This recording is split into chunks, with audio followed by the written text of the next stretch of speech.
নদিয়ার ঢাক বাজাতে বাজাতে মাঠে লুটিয়ে পড়ে গিয়ে আকস্মিক মৃত্যু এক যুবকের। ঘটনায় শোকের ছায়া এলাকায়। ঢাক বাজাতে বাজাতে অসুস্থ হয়ে লুটিয়ে পড়ে এক যুবক। হাসপাতালে নিয়ে গেলে মৃত ঘোষণা চিকিৎসকের। ঘটনায় তীব্র চাঞ্চল্য এলাকায়।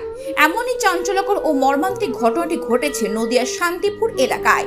মৃত যুবকের নাম অনুপ মাহাতো, বয়স আনুমানিক 36, বাড়ি নদিয়ার শান্তিপুর পৌরসভার 16 নম্বর ওয়ার্ড এলাকার মাহাতো পাড়া এলাকায়। জানা যায়, রাতে গাজন সন্ন্যাসীদের পুজো উপলক্ষে ঢাক বাজাচ্ছিলেন তিনি। সেখানেই হঠাৎ ঢাক বাজাতে বাজাতে মাটিতে লুটিয়ে পড়েন। স্থানীয়রা তাকে উদ্ধার করে হাসপাতালে নিয়ে গেলে কর্তব্যরত চিকিৎসকেরা অনুপকে মৃত বলে ঘোষণা করে। আর তরতাজা এই যুবকের এহেন আকস্মিকভাবে মৃত্যুর ঘটনায় শোকের ছায়া নেমে এসেছে পরিবার সহ গোটা এলাকায়। তবে কিভাবে তার মৃত্যু ঘটলো তা ময়নাতদন্তের পরই জানা যাবে বলে জানিয়েছেন পরিবারের লোকজন। পাশাপাশি শান্তিপুর থানার পুলিশ শনিবার হাসপাতাল থেকে মৃত অনুপের দেহ উদ্ধার করে ময়নাতদন্তের জন্য রানাঘাট মর্গে পাঠায়।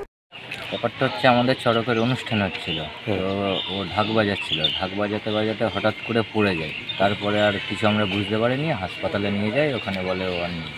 এইটুকুই ঘটনা। কি নাম ওর? ওর নাম অনুপ মাহাতো। কি করতো এমনি? ও কাপড়ের মার করতো। বয়স কত হবে? বয়স 36। বাড়ি কোন জায়গায়? বাড়ি মাহাতো পাড়া, শান্তিপুর। ওরা তো প্রতি বছরই চড়কে সন্ন্যাসী আসে, তাই তো? হ্যাঁ, প্রত্যেক বছরই ওই ঢাকটা বাজাতো। টাউন সভাপতি খুঁজবে না, খোঁজার কারণ কি জানিস?